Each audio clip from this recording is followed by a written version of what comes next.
Hey guys, welcome back to the channel. I know it's been a little while since I last uploaded, lighting situation. I posted a community tab about this. Anyways, I'm back with the promised review of Spider-Man 2099 from S.H.Figuarts. This has been a figure I was really anticipating ever since the Marvel Legends came out because I found that in store and I went, I'll wait. I'll pay the extra $105 that it would be to get this figure. So without further ado, let's look at the packaging. Picture of Miguel, a little bit of text telling you what it is. On the back, we get some more images of the figure posed around. You get to see his webbing, Gwen's wristband that it comes with. Mine was a little damaged. I'm not sure if it was water or what. But I did get it for a discount, so I'm not too mad. The other side of the box was the same image as the other side. And on the front of the box here, we have a picture of Miguel, the action figure you can see inside, some text. I don't remember what it is, and some legal stuff. But that's not too important. So without further ado, let's get this guy out of the packaging. Once you get Miguel out of the packaging, oh my gosh, this figure just... You really realize how good he is. Is he worth the price? Well, we'll get to that here in a few minutes. You'll see my thoughts, I guess. But I like this guy a lot. Okay, so that did pop right back in after a minute or so of messing with it. But that is something to watch for if you're trying to move him forward. I have never tested the limit like that. So it doesn't allow for a whole lot of crunch, but when you get to the legs, there's no drop-down feature. Can't get a lot of movement, but this is mainly a movement feature so you can get him in some cool running poses, which is much appreciated. His legs, however, will kick up like so, and if you want them to get full range of motion, he also has the everlasting butt cheek articulation that Figuarts has become known for. So I do like the amount of motion he can get. And one thing, it's not happening now, but I've had this pop off a couple of times. Like, it was that easy. I did that on purpose, but sometimes when I've been posing him around, that's came off. It's simple to put back on. You just, like so, pop it in. Boom, you're done. I feel like my lighting's not the best here. So you can see that there. And it just slides back up. And you're good to go. But do be aware of that. Foot kicks out that far. He's got toe articulation and then some ankle pivot. But the real sell on this figure for me is all the detail. And I'm just keeping him close to the camera so you can see all of it. But this is, like, if you're not going to give Miguel a cape, and I know they did, and we'll talk about that when I get to the accessories, but give him all this nice patterning and design. Don't do what Insomniac did, where it's just a blank blue background, where I'm just staring at nothing, and it's so boring. Give me something to look at. That's one of the best parts of Spider-Man designs, is there's something on the back. Even with Miles, you do get a spider. Gwen is another one that really doesn't do this very well, but at least there's color variations. So yeah, Miguel, I do like this figure, but let's move on to some complaining, because we're gonna look at accessories. But where else to start than with the hands? So of course he has these two-fisted hands. Yeah. So he has these two-fisted hands here, but he does come with two other sets, that being, he also has his talon hands, which allow for some really cool posing. You know, if you want to recreate the chase with Miles, or anything else you'd want to do with his talons like this, it is one of those features that the Marvel Legend was missing, in my opinion. He also comes with these relaxed hands, which work really good for, putting him in just any situation where he's just standing around, not doing much. But when you pair them with the wrist communicator here, there's a big difference. Oops. So just looking at this, the detail is so good for how small this is. Like, these are details you're never going to see once you put it on the figure unless you're looking close. Trying to focus. No, it's not wanting to for some reason. And my light's a little too bright, but, you know, to get this on, you just take the figure's hand, pop it off. Now, I slide it on like this, and I generally put it back about yay far, so you won't get a lot of movement, but he's looking at it anyway most of the time. But once you get that on, it is kind of just window dressing, you know. There's no attachments for it or anything. But it does bring the figure a little closer to being like his Spider-Verse counterpart. He also comes with these web effects now. I don't know about these. Like, if I remember right, they shoot out of his fingers in the film. So I think what they should have done was made them, like, attachable to these hands. So, like, just had a couple spots on the hand and thumb here, or these fingers and thumb or something. So it looked like he was shooting a web instead of how they did it. Because the problem with this is, like you can see there, it looks like it shoots up. And if I turn it, it just kind of flops down. These aren't accessories I think I will ever be using with the figure. And they feel like a waste of box space where we could have been getting more things. And you'll see what I mean here in a minute or I'll elaborate on that in a minute. You won't be seeing much of anything, but yeah, now time for the two accessories that I think I've seen talked the most about, starting with the cape. So his cape is nicely detailed, you know, there's a lot going on with it. But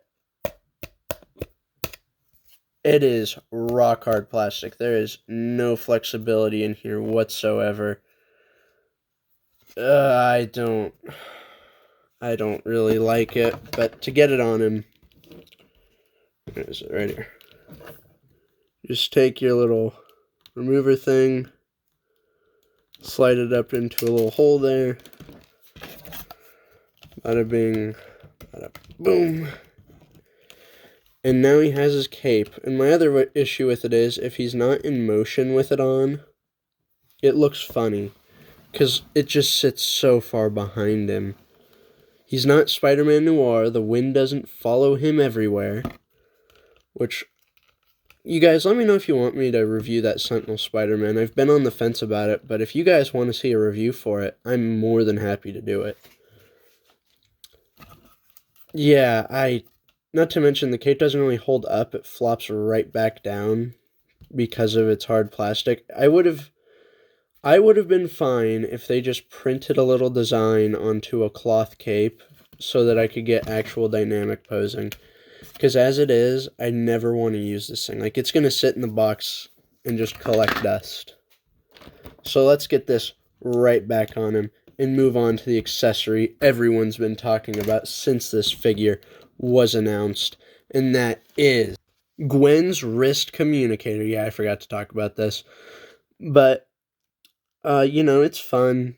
It's a lot smaller than Miguel's, and as you can see, I had to use Deadpool's bow staff so that I could get this done.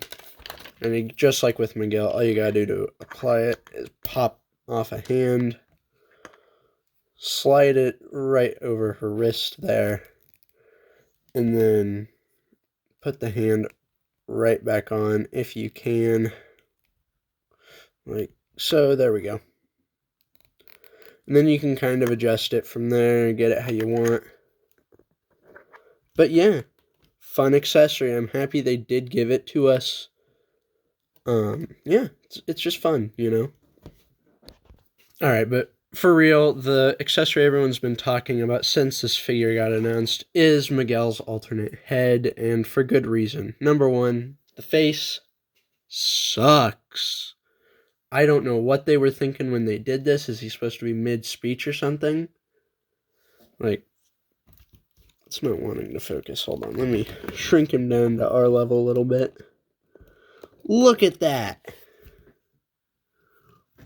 What was going on when this was getting made? What the heck? Like, it looks good visually, but that face makes no sense. If you get it from like a back down angled view, you can kind of get it looking like he's serious, like this. This would be a fine face, and then you turn it over, and he's got that weird snarl, and on camera, it's not being near as nice, because my lighting is just not good enough to give you the correct impression. I'm trying to move my light a little bit. See, there we go. Nope, it's falling down. There. You can kind of see it now. But what were they thinking? Like the hair? That's perfect. The skin tone, it's... Sorry about the coughing. It's really close in person. But if you pop that off, you can see the original plan for it right there. And on the bottom side, this was the original skin tone they had. And I'm happy they corrected that. But it feels pointless when the face makes no sense. He's not smiling. He's not doing anything. He looks like you just hit him really hard over the head. I don't know how to explain this. It's just such a bad accessory for a great figure. There, you have a perfect look at it now. And like I said, had it been what you can kind of get if you really play with it and adjust it in just the right manner. Something like that, and you just cover the mouth and picture him being mad or something. But why didn't we get an angry or upset face like he has throughout most of his time in the film? I would have taken that over this. I would have taken him smiling and being happy over this. This makes no sense. They did such a great job on Gwen and Miles. Hobie looks pretty good. Like, I can't nail down a skin tone for him because he does change throughout the entire film. So I'm going to say he's probably good enough. But this is not it. You know what? I'm done looking at this. I'm not talking about it anymore. I've put the same amount of time and effort they did into it, and where'd I set his other head? Right here. Boom. There. Beautiful is back. So yeah, that is my biggest complaint with this guy. That and the fact that he is $130. Like, Hobie, Gwen, and Miles, they're each like 90, 95. Or Hobie will... He's out. I forgot about that. He is out. He is $95, I think. Why is Miguel worth so much? Is it just because of that height difference I showed you earlier? Is it just because he stands so tall over Miles and Gwen? I don't know. Doesn't make sense to me, personally. I don't get it. But maybe you guys do. Maybe you can explain to me why this was worth so much money with a hard plastic cape, 2 very lackluster web accessories, 1 extra head, and 3 sets of hands. Because to me, it seems like maybe it was worth $110. Just judging off the past ones. Because the past ones... Where did I put it?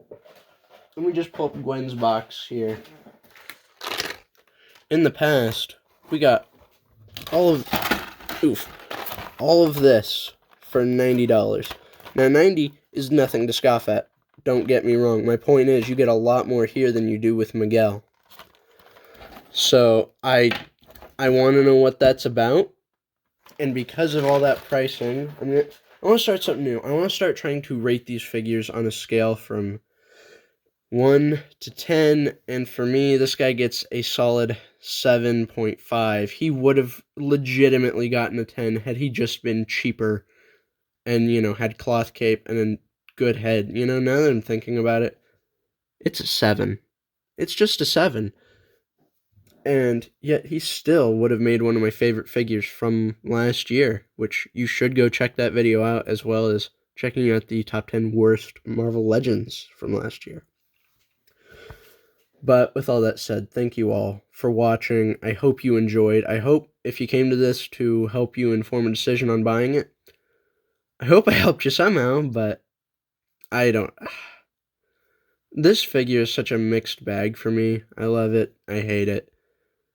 It's almost like Miguel in the movie. So, with all that said, thank you for watching, and I will catch you all later. Bye.